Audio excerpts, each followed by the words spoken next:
पवित्र देशा महाराष्ट्र देशा, प्रणाम घ्यावा माझा हा श्री महाराष्ट्र देशा, प्रणाम घ्यावा माझा हा श्री महाराष्ट्र देशा.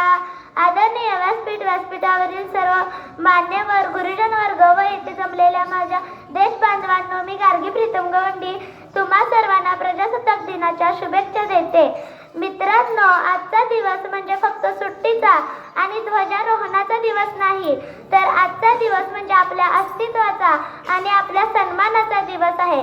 आपण नेहमी म्हणतो 15 ऑगस्ट 1947 ला आपण स्वातंत्र्य झालो, पण या स्वातंत्र्याला खऱ्या अर्थाने अर्थ मिळाला तो आजच्याच दिवशी. पारतंत्र्याच्या अंधारातून बाहेर आल्यावर आपल्या देशाला एका प्रकाशाची गरज होती, जो माणसाला कितीही सामान्य असला तरी सन्मानाने जगण्यासाठी उमेद देईल. आपण नेहमी म्हणतो स्वातंत्र्य म्हणजे नक्की काय असतं स्वातंत्र्य म्हणजे?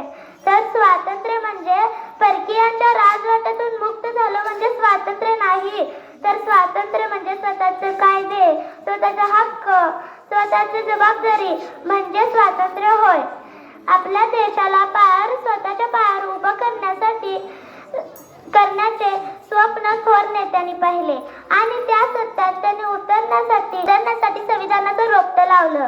हे संविधान निर्माण करण्याचं कार्य डॉ. आंबेडकरांनी आपल्या खांद्यावर घेतलं आणि त्यांनी फक्त कायदे लिहिले नाहीत, तर माणसाच्या भावना, त्याच्या वेदना यात ते गुंतले आणि ते एक आपल्याला पवित्र ग्रंथ दिला आणि त्या ग्रंथात असं लिहिलंय की या देशात कोणीही मोठं नाही आणि कोणीही लहान नाही.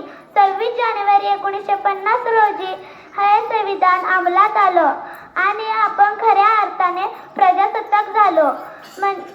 ही सत्ता कुणा दुसऱ्याच्या राज्यात नसून ही आपल्या स्वतःच्या हातात म्हणजे तुमच्या आणि माझ्या हातात आली. या भारत देशाला आदर्श लोकशाही म्हणून मी पाहते, पण लोकशाही म्हणजे 5 वर्षांनी केलेले मतदान नव्हे, तर आपण दुसऱ्याला मदत करतो, जाती धर्माच्या भिंती तोडून एकमेकांचा आदर करतो. जेव्हा आपण भारताचे पालन करतो तेव्हाच आपण खऱ्या अर्थाने प्रजासत्ताक असतो. आपला देश नवनवीन शियारे तर आज करत आहे त्याच्यात खरा आनंद घेण्यास तेव्हाच मिळेल जेव्हा समोर उभा असलेला माणूस शेवट माणसाला कळायला पाहिजे की हा देश माझा आहे आणि तो माझ्या पाठीशी आहे. चला तर मग या पवित्र दिवशी आपण एक शपथ घेऊया की आपण असा एक भारत घडवूया जिथे माणुसकी हा सर्वात मोठा धर्म असेल आणि आपल्या छोट्या कृतीतून या भारताला महान बनवूया. शेवटी इतकेच वाटते की बळी जातील लाखो जणांचे, पण हा देश राहिला पाहिजे